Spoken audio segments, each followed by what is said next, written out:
Welcome to the Lisa Show's Council of Moms. I'm Lisa Valentine Clark, and I'm really excited that you're here. Thank you for joining us. And whether you're watching on YouTube or you're listening on Spotify or Apple Podcasts or BYU Radio, thank you for being here. We always feel here at the Council, the official Council of Moms, that we're stronger together than separate. I like to call the Council of Moms the Council of Moms, whereas my kids like to call it mom therapy, right? Oh, Yeah. yes. Yeah. Yeah. Yeah.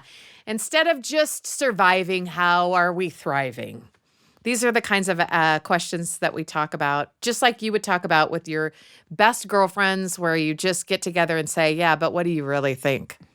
What should I really do? Right? And we get into it. So today I want to introduce our council and Council of Moms. But before I do, I want to remind you that if you leave a review wherever you've listened, that really helps us get more eyes on the podcast and more ears listening, and helps us to be able to get a wider range of people to show and join into the conversation. And also, if you're on social media, take a moment to leave us a comment. Maybe you have a question for the council yourself, or you want to continue the conversation from something that you heard today. We would love to hear from you. In fact, all of the questions that we get for the Council of Moms comes from real life questions that I get either in the grocery store or walking around, out and about, or online. So we love hearing from you, and we love continuing that conversation, because a lot of these issues are ongoing that we talk about, just like motherhood. It goes on and never ends, ever. Not even for a second or a moment. Just like the Council of Moms. Again, I'm Lisa Valentine Clark. I have 5 kids, ages, I had to think for a second, 16 to 26. I've been saying over and over again that they're baby adults. Like, I can't say like they're all almost grown. You know, I have a 16-year-old and then all that are adults, but on varying levels of tethering to my heart and to my apron strings, right? It's not just the one apron string that you cut. It's just like a lot of them, little by little. And anyway, I've said too much. Also with us on the council is... My name is Liza Wolfgram, and I have 2 daughters, 24 and 19. And my 19-year-old, they're still teen at the end. So teen adult, baby adult. Yeah. But I'm in a whole different stage of life that I'm really just navigating and learning. Sounds like we're kind of in the same boat. Yeah. And it's definitely different. Definitely a different Yeah. stage of life than when they were younger. So kind of feel like a new mom. Yeah. New old mom. Yes. Mothering a different way. Mhm. When they need you in a different way Yeah. and you adapt, you're like, okay, this feels weird. Yeah. So a new mom with young single adults. That's what Like it that. is. I'm Katie Miller, and I have 4 boys, ages 14 to 22. So also in varying stages of adulthood and figuring that out. Yeah. I'm the lone wolf over here. My name's Michelle Johnson, and I have 3 children, but my oldest is 12. She's almost 13, and then I have an 11-year-old and 8-year-old boys that are wild and are going to be lots of fun when they're teenagers. Yes, Because they're lots of fun now. Mm-hmm. Never ends. So great. they are. I love them. Well, the question that we have today is kind of tricky, I think, because every family is different in how they like to talk or not talk about finances. Okay, so I'm going to get into it. The question is this. I live in a community where most of my friends are in different financial situations than me. We've been blessed as a family, but the people around me are in much more privileged situations, and their kids have a lot that my kids don't. How do I help my kids feel grateful for what they have, but also be able to make friends? And how can I help them connect with kids who are in worse situations than theirs? Kind of a big question, talking a little bit about finances. What would you say to this mom? What has been your experience? I think when I hear that question, I don't ever really care to look at people's finances or status of where they're at. And when I'm teaching my kids to be grateful, because I just feel like it shouldn't make a difference whether somebody is poor. Well, to do what they give is what they give, and you should be grateful for that. Like in my culture, I'm Tongan. It's a big deal to give. So like if someone is like, I like your necklace, I just take it off and give it to them. or I've had family come over and they're like, oh, I like your keyboard. I'm like, here it is, the piano keyboard. And so it's something that we give no matter what. And I feel like this is just with me, but like with my kids, when I teach them, I want them to learn to give their best and to not care. Like they should never be able to want to hold on to something that they're not willing to part with. And so me, just personally, I feel like if, teaching them how to give all the time, and when they receive, then it won't really matter if it was from somebody that didn't have a lot, or they feel like they didn't get enough from someone who did have a lot. It's more of the gesture of being able to see that kindness from somebody of just giving. Yeah, And so, like focusing on that. yeah, on just the giving part and just being really grateful for whatever they gave. It doesn't need, if somebody has more, it doesn't mean they should always just give more. It's just like to just be grateful for what that person did, to just give something. And I think if you teach them how to give, then they'll know how to also receive. Yeah, I think it depends so much too on how you were raised. Yeah. Like I appreciate you bringing up your culture and where it was, because I feel like in this question was kind of like how I was raised, like Yeah. middle class. And I had a lot of friends who were like going on big fancy vacations and had boats and got a car when they were 16 and stuff like that. And I'd be like, hey, that looks pretty great. And my parents were like, we're fine. We're more than fine.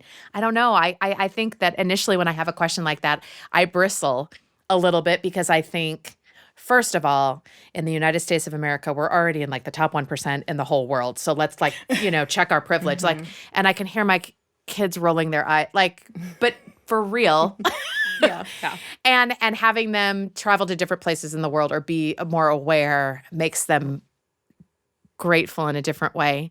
But don't you remember what it was like, though, also to be like 14, 15, 16, and you're like, ugh, I just want the name brand shoes or name brand, like Absolutely. just one time or something like that. And having that and being able to have those discussions where you're not like just immediately putting your kids down and being like, well, that's dumb because there are people starving and all over and they think, yeah, I know, but I live here. And that little disconnect teaches you how, if your kid will come to you and talk about bigger issues as well. So you can't just brush it off. But that, I'm revealing one of my weaknesses as a parent. I'm like, you're fine. But that might not be the best way to start a discussion, right? Yeah, I think as a parent, I mean, I think of me in that situation. I think it's so hard to be a teenager and to kind of constantly be looking for that validation, or seeing something that you want that you can afford or your friends can afford. That's hard. That's tricky. But I think as a mom, I think we have just a lot of power in the way we frame it. Like, how do we think about it? How do we think about the neighbors with more money or the neighbors with less money? And the way that we are embodying maybe an attitude of appreciation or just really loving the blessings and privileges and luck and health and all the things that we have regardless really does kind of like seep out. And it does teach them, it models to them. And I think it's good to just check ourselves first. And are we thinking it's more of a problem than it actually is sometimes? Oh, yeah.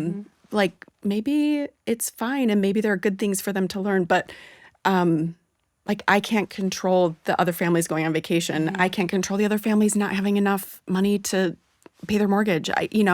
We can give where we can give, and we can be happy for people and the blessings that they have, and we can try to find as much awe and wonder in our own situation, and hopefully some of that rubs off, like, just I like a love little bit that. rubs off. I don't know. But I love the idea that we set the tone for Yeah. it too. Because I think you can swing it the other way too and be like, well, they think they're so much better than that. I'm like, no, you don't know what they're thinking. Like now you're in their head. Like, like you can also be like, well, yeah, we're better because Right. somehow we suffer more or whatever. And you're like, well, that's not true either. So it is sort of a tricky thing of, I think what you say, they listen. Yeah. And they they kind of do. sort of adopt the attitude like, well, what team are we on? What do we What do we say in this situation? They kind of look to you. And I think that's what I was referring to with what you're saying is just how we looked at it, how we saw it differently. Like, not that it shouldn't be a question, but if that's the question, then I feel like I'm focusing on that. You know what I mean? Like I'm focusing on, It's a well, better they have question to more. focus on, Yeah, no? like they have more, they have less. And so I totally agree with you that it's really just how you want to approach that and how you want to take that on. Because I know that, like, being from another country, I'm still raising my kids in this country though. Yeah. And I'm still merging the two. Yeah. And so I still have to go about it with the good that I see in all of it, in all the countries and all that. And I've sent my kids around to all different countries too. And I still see that whatever someone, like, it just shouldn't be focused so much on, maybe you should just teach your kids to not want to just focus on the worldly things.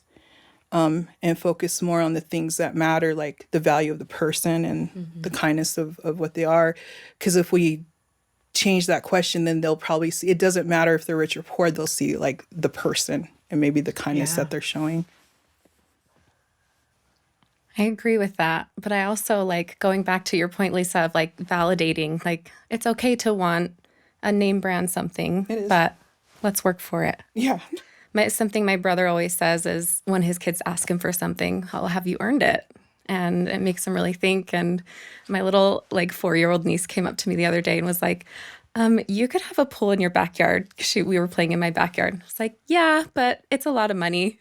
She goes, "Well, I can earn it and make a pool in your backyard." And it was just really cute for her to be like, "No, like I can do these things and earn this money." But also, for me, I've been in that position. My siblings are very well-to-do and go on the big vacations, and they've gone to Africa and Thailand and all these places. And me and my family were, I'm a nurse in Utah, so, and you can assume we're not as well-to-do, but we're blessed, obviously. Like, look, we are fine, but it's hard to separate that and to, I don't know, when your kids are like, "Oh, well, they got to go to Africa and next year they're going to Costa Rica. Where are we going?" Like, "Well, we're going to St. George to visit our Grandma Joe and Papa," but I don't know. And it's interesting that the question is tied up in making friends too. I thought that was interesting. Like, I see all this discrepancy, she's saying around us, different financial situations.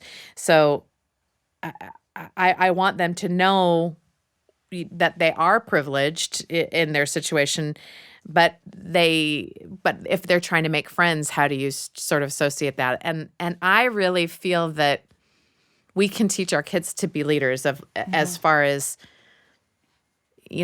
other people are going to take your lead on how you feel about yourself and how you feel about your family situation. And if you're embarrassed, they'll be able to tell. If you're confident, they'll be able to tell. You know what I mean? Like that you can make that separate and from making friends, and that there is value in making friends that are different than you are, especially in different socioeconomic situations. And that could be one of your family values. I think that I would also, want to talk about that as well. I think that's an important part of, like, when you're teaching kids, well, what does that mean when someone makes another choice? I had a friend who, when her kids would be like, "Can I have this? Can I have this?" and ask for things like kids do at the grocery store or at the mall or whatever. And instead, she stopped saying, "We can't afford that." And she started saying, "It's not in the budget. Yeah. It's not in our budget."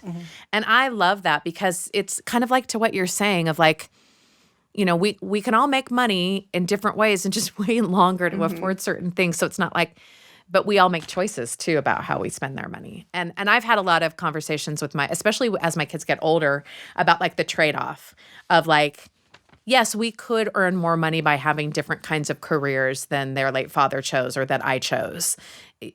It's not like we didn't know that. Yeah. But also we weren't just considering money when we were choosing careers. We were also looking at what we were good at, what we what we wanted to do, what we thought would make a contribution, and I go through the whole thought process of choosing how you live your life. And finances are very important, but they're not the only thing too. And I think taking a step back, those two things have made those conversations, have made me feel like a little bit more empowered to go to my kids of like, and you can make your own choices too, based on how you want to weigh that. I like what you're sharing it with them, right? If you kind of kept that all to yourself, they're not going to really learn any of that, right? And so they wouldn't know. They wouldn't know a lot of its choice, a lot of its choices of like, especially as a mom, you're weighing out a lot of things. Like sometimes it's just flexibility you want, sometimes it's finance you want. Yeah. Like there's just a lot of different things that you're wanting as a mother. So I think what you said is really important, that we're sharing that with our kids to help them understand, like, you have choices, and each choice kind of leads to different ways of how it plays out. But if you chose that, this is what it's going to be. And are you okay with that? So I like that you have shared that with them, because now they're empowered as baby adults, right? Right. But now they have that in their head, and they at least are. I think they're so much further ahead as a baby adult than they would have finding this out at like our ages. Right? Yeah. Because I mean, maybe, because don't you always hear about people like if they've in extreme poverty, they're like, okay, education and get a good career, because they didn't have like, and they're maybe more focused on money. I think sometimes if a lot of people have had money, then they think about like their decision making is based on other things as well, because they can take that for granted as well. Like, I mean, everything affects it all, right? I just think that's really fascinating. And I grew up with my parents saying, like, my dad would tease my mom and say, well, your mom wanted 5 kids. I wanted a lot of money, like she won or whatever, and it was the family joke. We could have had nice things, but we decided to have you kids instead, which is like a roundabout way to say, like, we chose to have you, we wanted to, but also you guys are really expensive. And really quick, that makes me rethink that question a little bit more, what you just mentioned, because maybe that mom doesn't maybe if that mom took a minute to kind of think about it, she doesn't really know what those other parents, like maybe they wanted to buy them shoes. Like maybe that was their goal, right? Is to get them all name brand stuff. Like we don't know what everybody's focus or like, is. Financial security, or maybe they were never helped. They had no help. Like I've had friends who were like on their own, like had to pay for everything at like 12 or 14. They made and maybe they didn't want their kids to have to worry about that. Exactly. And so it's so easy to judge, but you just don't know. Yeah, you just do you, kind of. You just take care of you and your family, because you don't know what everybody wanted. Like you said. And you don't always get what you want too. Yeah, yeah. Like I sacrificed a lot of years and time and stuff to invest in my husband's career for a lifestyle change. Didn't work out, but I don't regret it because of the kind of life that we were able to create, like with kids and having interesting careers and things like that were tailored to us. It was still fun along the way. Do you know what I'm saying? Yep, totally. But it would have my career path would have been a nightmare for other people. I mean, and it's really true. I only laugh because I'm thinking of some friends who were like, "Oh, I would never choose that." And isn't it great that we're all different? That's okay. And some of the things that we're good at don't really make a lot of money, which is fine. To your point about not judging, we don't know. We could have a very seemingly well-off neighbor who's like hundreds of thousands of dollars in debt, or That's like true you have too. no idea. Yeah, you don't have any idea. Our financial life over the years has been like really vast and varied. And, we've been on food stamps, and we've been doing really well, and we've rented, and we've owned a home. We just have like seen the spectrum of the financial spectrum, and you just never know. You just never know. And people could be living in really dire circumstances and never go on vacation and have money in the bank, and they're saving for college, and they're doing this. And it's just, I think it comes back to that, like when you frame it in your family and with your values, like we really want to, you just don't know. And we want to try as hard as we can not to make assumptions. And we want to love people and get to know people for who they are, no matter the financial, and you can make friends in all the different places. And you're going to find value in all those different places. And there might be uncomfortable situations because for every like privileged neighbor that you're living next to, you are the privileged neighbor. They're like, I know, someone it's else, so you know? weird. It's just so someone is looking at you being like, oh, I wish I had, you know, what you have. So, yeah, I just don't think there's any way to actually like comment on or any like clear pathway to guide your kids to like, you know, do this, say this, don't be friends with this person, be friends with this person, yeah. right? It's really just like, what are our values? We're just going to stick to this. We're not going to make assumptions and do the best you can. I don't know. Yes. Agreed. What role do you think that gratitude plays in talking about finances? We want our kids to be ambitious. We want them to be able to support themselves someday and maybe help out some other people too. But we also want them to be happy where they are right now too. So how do you teach that? I'm grateful for finances. I'm grateful for money Yeah. that's received. I'm grateful that you're love able money. to work, right? I'm definitely grateful for that. But one thing, like with my family, I noticed with my girls is when they started getting a job, they started like at a very young age. They had heard about their dad when he was younger. He would just work and give up his whole check to his mom. And so it was just a story that they knew. But when my oldest was very young and started working, she started just like bringing her whole check and just giving it. And I was like, oh, this is, you know, just like to give that and not to be so tied to it. And I was like, I wonder how that's going to affect her as she gets older. And she's older and she'll still try to show up and just like give it all. And I'm like, no, it's good. We take care of ourselves. But I think it's like, it's okay to be grateful for the money you receive and grateful for the work. But I find the gratitude in her being able to like, she got it and she felt like it's good to pass it along, even though she didn't have to. So I think to me, that's how I see they kind of go hand in hand, is grateful that she was able to have it, but also grateful that she could provide it if needed. Wow. For me, I am just so grateful that I am capable of holding a full-time job and providing for my family, because my husband he has a lot of chronic illnesses which prevent him from working, which is fine. The Lord really works in mysterious ways, right? When our kids were 5, 3, and 1, I felt so strongly I needed to go back to school. I had a bachelor's in biology, but what do you do with that? So I went back to nursing school, and about halfway through my program, my husband got even more sick than he was and had to stop working full time. And so, like you said, we have been at that place where we're using food stamps, and our bishop was helping us with our rent because we just had nothing and we had no income at that time. And then I was able to graduate my nursing program and get a job, and here I am. And I'm so grateful for this opportunity and that I enjoy what I do, and that I've been able to show that to my children. As my daughter will make comments like, oh, I want to do really good in high school and get really good grades. I can go to really good college and get a good job like you. And just like, so I think that she is grateful for the example that I've been able to provide for her, but also I'm the example that my father was able to provide for me. So, Oh, that's so great. yeah. Yeah. Wow.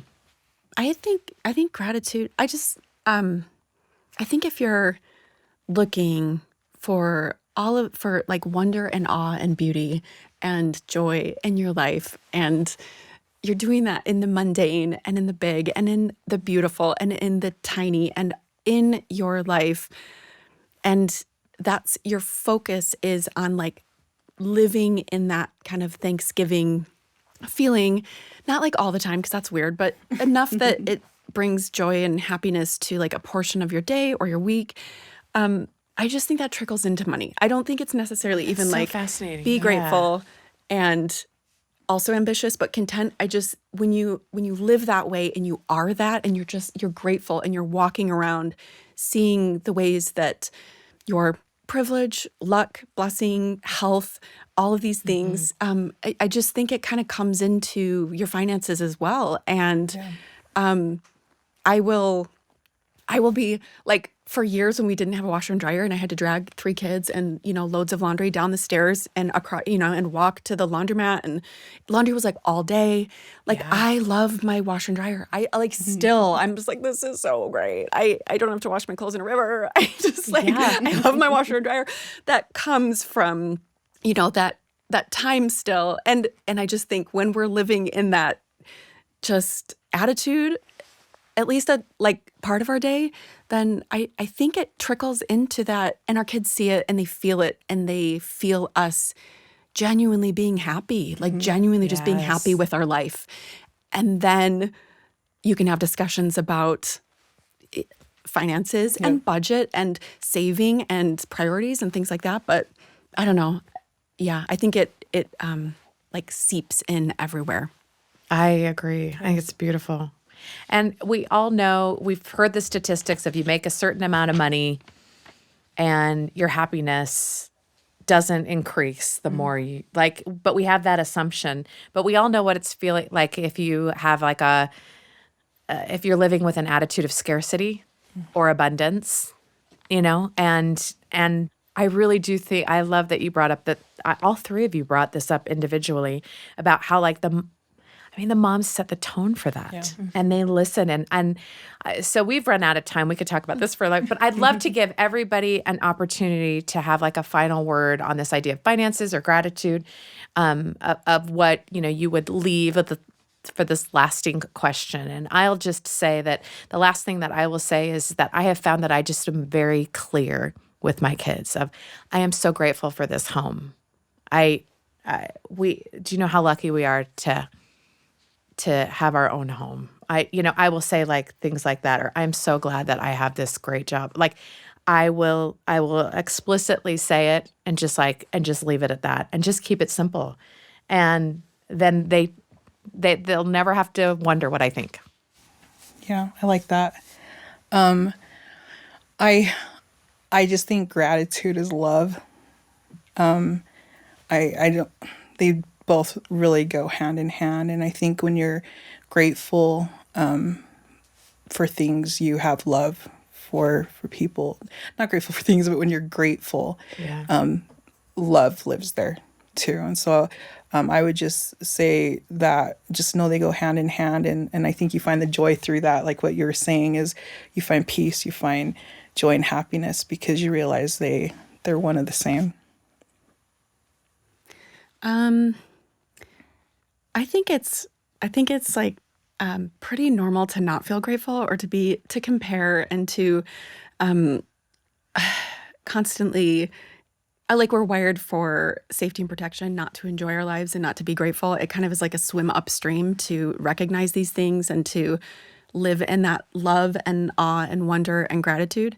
And but as I think, like as I make the effort, it's like, I'll just say this really quick. When we moved into our house, my husband was like obsessed with our view. He loved it so much. And so for the first couple of months, we would find him like on the deck, just being like, so beautiful, you guys. It's so cool. Like with his camera, he just was like, we would just find him sunset, sunrise, like it did any time of the day. He would just be out there and always like, just, okay, come look at this. There's a fox down there. Like he was so into it. And it was so contagious. Like all of us, then all of a sudden we're like, there's this super valuable thing about our house none of us really knew. And he's like showing us this really amazing thing. It was just so contagious. And all of us, it didn't take long before all of us were like, look at the clouds right now. Everybody has to come here, drop what you're doing. I mean, it was so silly. We still love the view. But it just was like this contagious feeling of wonder. And he wasn't like, you should all be grateful for this view. You should all sit down and write 3 things of why this view is amazing. Like it wasn't like, you need to feel this. It was just so like coming out of him, how much he loved this. And it was like in his eyes, he just lit up with it. And so I think about that, like, what are they seeing my eyes light up with? What are they seeing me just be so excited about and love and be grateful for and be appreciative of? And hopefully that's contagious to them too. So I love that. And I would totally agree with you that that gratitude, and I think along with gratitude goes optimism, right? Mm-hmm. It's a choice. It's a conscious choice that you make every day. And, you'll hear people talk about, oh, she's just so positive all the time, or like, is she just grinning and bearing it, or is she putting on a front? But I think for me, no, it really is a conscious choice that I'm making every day, because that's how I want to live my life. That's how I want my children to live their lives too. And right now we're looking for new leadership in our nursing unit. We do labor and delivery. It's a fun unit, but sometimes it gets a little negative. And I think that if we can circle back and remember and remind that these nurses and these people that we work with, like this is a really awesome job that we get to do, and like be grateful for the coworkers that we have, and the culture that we've built at our hospital has just been amazing. So it's a conscious everyday choice to be grateful and to show that. I love it. I think it's so great. Thank you for joining us on the Council of Moms. I love our takeaways about, comparison with our financial situation or with making friends. I just now just feel so much more connected and have so many other ideas for my own life, and my own kids. And I think that's sort of what the magic of, having your own Council of Moms is. So thank you for your vulnerability and for sharing with us. And thank you for joining and listening. And remember to like and follow, subscribe, all the things that all the people tell you to do. We need them as well so that we can add to our Council of Moms. And again, please feel free to leave a comment or your own question to the council on Instagram or Facebook or on YouTube. We read every single message. Thank you, and we will see you next time.